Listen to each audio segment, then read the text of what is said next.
Hello बच्चों, मैं अमरेश फिर आज उपस्थित हूँ सेल्फ असेसमेंट पेपर 2 लेकर उस सवाल का। कल मैंने 1 to 10 क्वेश्चन किया था, आज 11 से 20 तक का क्वेश्चन हम लोगों को करना है। Let us start. Question number 11, if theta is an acute angle. Acute angle के बारे में जानकारी है। That angle which is lesser than 90 degree and greater than 0 degree is called acute angle.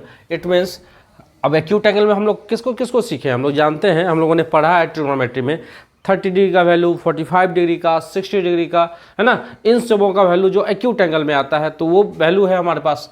तो कह रहा है कि tan theta plus cot theta is equal to 2, तो उन्हीं वैल्यूज को लेना है बच्चों, है ना। Then the value of sine cube theta plus cos cube theta क्या होगा, ये निकालना है। तो देखो tan 45 और cot 45 दोनों का वैल्यू 1 होता है ना। तो यानी थीटा 1 + 1 2 हो जाएगा, यानी थीटा का वैल्यू 45 डिग्री हो गया। अब हमको 45 डिग्री रख करके यहाँ निकाल देना है वैल्यू। तो साइन क्यूब, तो साइन अब थीटा का वैल्यू 45 आ गया, तो साइन 45 डिग्री का क्यूब करना है और कॉस 45 का क्यूब करना है। तो दोनों का वैल्यू, साइन का भी वैल्यू 1/√2 होता है और कॉस का भी वैल्यू 1/√2 होता है। तो 1/√2 का क्यूब हो जाएगा प्लस 1/√2 का क्यूब हो जाएगा, तो कितना हो जाएगा 1/2√2 अब प्लस 1/2√2, 1/2, 2/2√2, 2 से 2 कैंसिल हो गया, 1/√2 हमारा आंसर होगा। 1/√2, 1/2, अच्छा इसमें तो 1/√2 है। अच्छा रैशनलाइज कर देते हैं बच्चों, √2/√2, √2/2, √2 × √2 यानी √2/2, ऑप्शन नंबर सी हमारा आंसर होगा। डन। अब आगे चलते हैं क्वेश्चन नंबर 12 में। क्वेश्चन नंबर 12 क्या कह रहा है, if theta is an acute angle, है ना।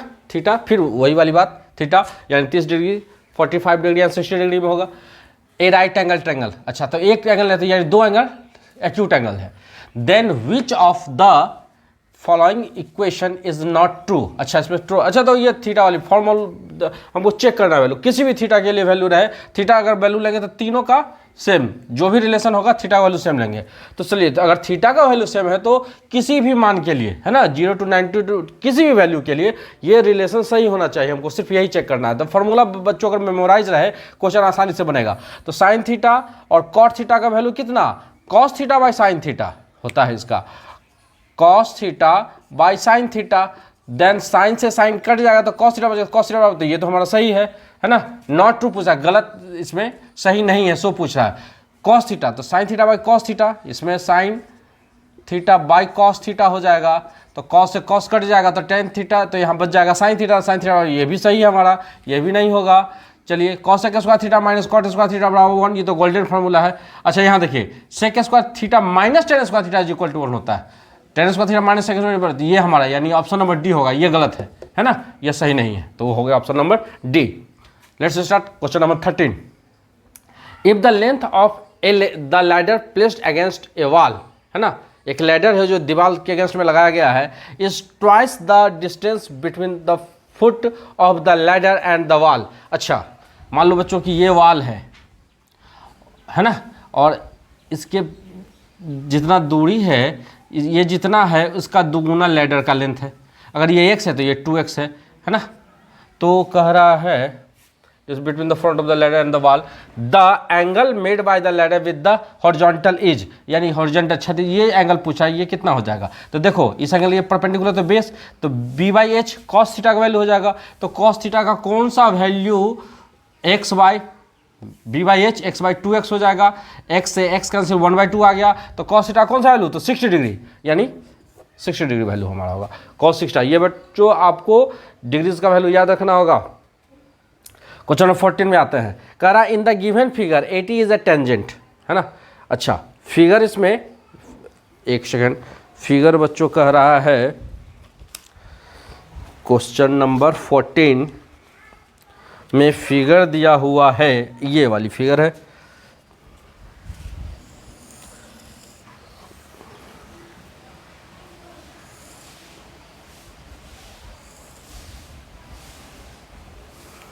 ये दिया हुआ है, ओ दिया हुआ है, ये बच्चों टी दिया हुआ है और ये ए दिया हुआ है।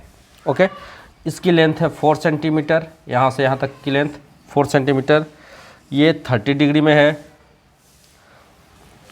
ठीक है, चलिए अब पूछ के आ रहा क्वेश्चन को देखते हैं। In the given figure 80 is a tangent, 80 tangent है to the circle with centre O, okay, such that ऐसा है कि O T is equal to 4 centimetre, O T 4 centimetre and O T is 30 degree है, 30 degree है, then A T is equal to, A T का value find out करना है। एकदम से हलवा है बच्चों, इसका कैसे निकालेंगे, देखिए ये परपेंडिकुलर बनेगा, ये टेंजेंट हो गया तो यहाँ 90 डिग्री बन जाता है, राइट एंगल ट्रायंगल हो गया। अब पूछ रहा है ये टी, तो बी और एच का रिलेशन है ना, ए टी पूछ रहा है हमसे। अब देख लीजिए ये 90 डिग्री हो गया तो 30 डिग्री हो गया, तो इसमें हमको निकालना पड़ेगा कि कौन सा वैल्यू आएगा, है ना। तो then A T is equal to, तो इसमें हम लोग ए टी का वैल्यू निकालते हैं। तो ए टी किससे रिलेशन होगा, ये परपेंडिकुलर, ये बेस और ये, तो बी और एच यानी cos 30 degree is equal to 80 by base 80, हाँ बेस बाई 44 सेंटीमीटर। cot 30 का वैल्यू कितना हो जाएगा, √3/2 इज इक्वल टू 80 बाई 4, 2 2 जा 4, 3 2√3 यानी 80 बराबर 2√3। ऑप्शन नंबर सी हमारा आंसर हो जाएगा।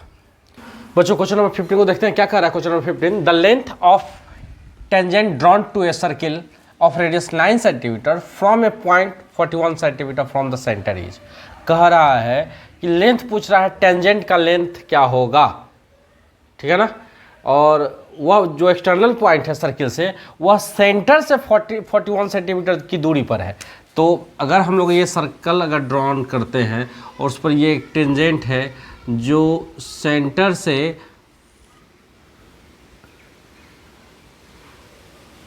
41 सेंटीमीटर की दूरी पर है और रेडियस दिया है 9 सेंटीमीटर, तो पूछ रहा है कि टेंजेंट का लेंथ क्या होगा, टेंजेंट का। तो हम लोग जानते हैं ना, ये 90 डिग्री बन रहा है, तो 41 माइनस 9 यानी 41 माइनस 9 नहीं, 41 का स्क्वायर माइनस 9 का स्क्वायर, तो ये हो जाएगा 1681। 41 का स्क्वायर माइनस 9 का स्क्वायर 81 यानी 1600, और इसका जब निकाली तो पाइथागोरस निकल जाएगा ना बच्चों।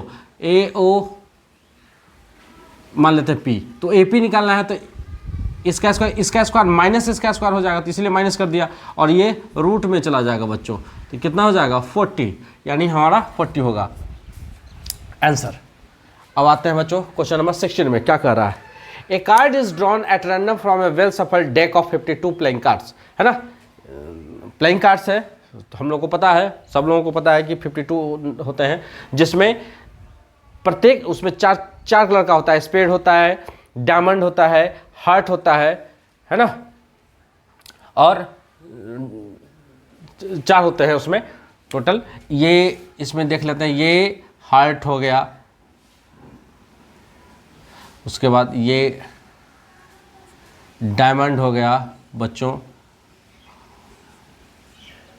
ये क्लब्स हो गया, और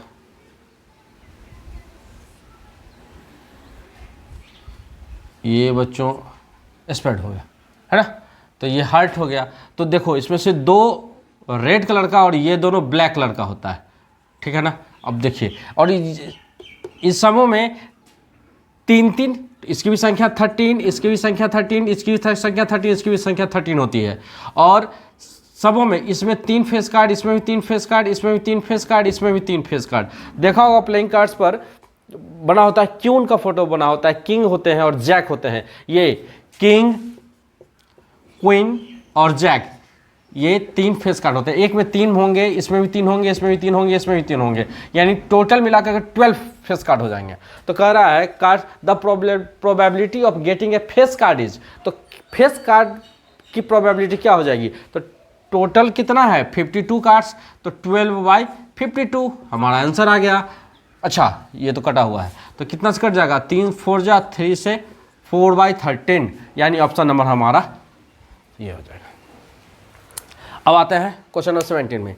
ए box container 90 disc numbered from 1 to 90, है ना, 1 से 90 तक का एक डिस्क है, एक बॉक्स में रखा हुआ है, उस पर एक डिस्क पर 1 लिखा है, किसी पर 2, किसी पर 3, यानी 1 से लेकर के 90 तक का नंबर लिखा हुआ है। If 1 disc is drawn at random, उसमें से 1 डिस्क को खींच लिया जाता है ना, तो from the box the probability that is bears a prime number less than 23, तो अच्छा 1 से 90 तक में तो प्राइम नंबर पता करना था। प्राइम नंबर क्या क्या हो जाएगा, जो 23 से नीचे हो जाएगा, यानी हो जाएगा एक नंबर 2, एक 3, एक 5, एक 7, 8, 9, 10, 11, 12, 13, 14, 15, 16, 17, 19, 20, 21, 22, 23, बस इतना। 1, 2, 3, 4, 5, 6, 7, 8 है ना, 8 हो गया। तो 8/90 हो जाएगा प्रोबेबिलिटी, क्या कि टोटल नंबर ऑफ कार्ड्स दिया हुआ है 90, तो हो जाएगा हमारा 8/90 प्रोबेबिलिटी।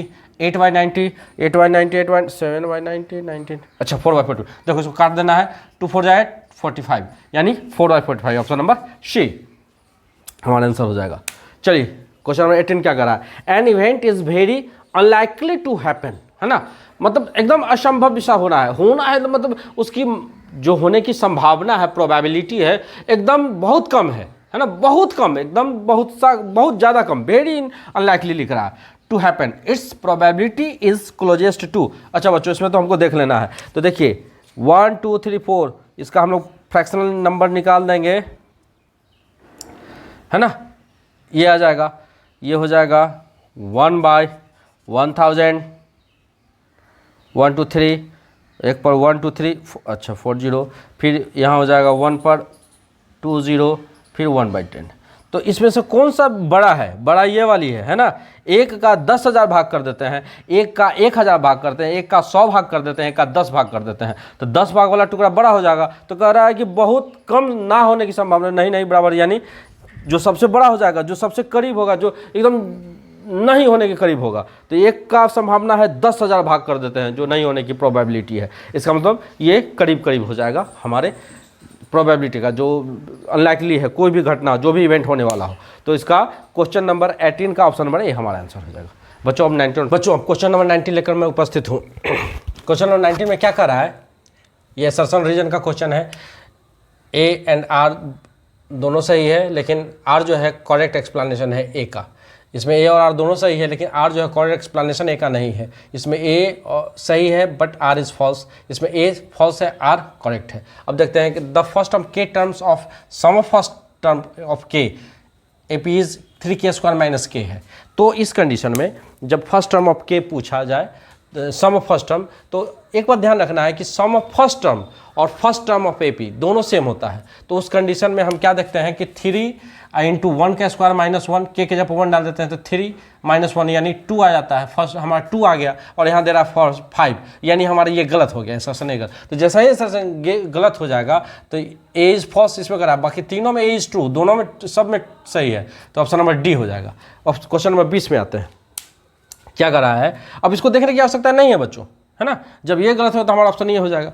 एसर्शन ए में the ordinate of a point Y axis is 5। Ordinate यानी हम लोग जानते हैं ऑर्डिनेट किसको कहते हैं, ऑर्डिनेट वाई एक्सिस वाले को ऑर्डिनेट करते हैं, इसको एब्सिसा बोलते हैं। तो ऑर्डिनेट पर जब कोई दिया हुआ है पॉइंट दिया हुआ है, तो कंफर्म है कि y का जो वैल्यू होगा, कह रहा वाई एक्सिस इज 5, यानी 0 हो जाएगा और ये 5 हो जाएगा वाई एक्सिस पर। And B has coordinates -3 then the length of AB is 5 unit. 5 unit होता है कि नहीं, तो देखिए लेंथ हमको करना है, तो क्या हो जाएगा 3 - 0 का स्क्वायर यानी 9 हो जाएगा, 1 - 4 का स्क्वायर 16 हो जाएगा, 16 9 25 स्क्वायर रूट में निकलता ही है, यानी 5 हो जाएगा, 5 यूनिट यानी सही है, यानी असर्शन ए सही है। लेकिन रीजन आर में इसका देखते हैं, the point 27 perpendicular bisector of line segment joining the points इतना, यानी 6 5 और 0 -4 दिया हुआ है, तो इसका मिड पॉइंट आता है कि क्योंकि दोनों परपेंडिकुलर बाइसेक्टर है। तो मान लेते हैं ये P हो गया और इसका कोऑर्डिनेट दिया हुआ है 6 5 और ये Q हो गया, इसका दिया हुआ है 0 -4, तो ये हमारा 27 आता है या नहीं। मिड पॉइंट फार्मूला से क्या हो जाएगा, x1 + x2/2 यानी 6 + 0/2, 2 3 6 3 आना चाहिए, लेकिन यहाँ हमारा 2 दिया हुआ है, तो ये गलत हो जाएगा, ये रीजन आर का गलत हो जाएगा। तो रीजन आर किस में गलत है, R is false, option number C. तो हमारा अब 20 का ऑप्शन नंबर सी हो जाएगा।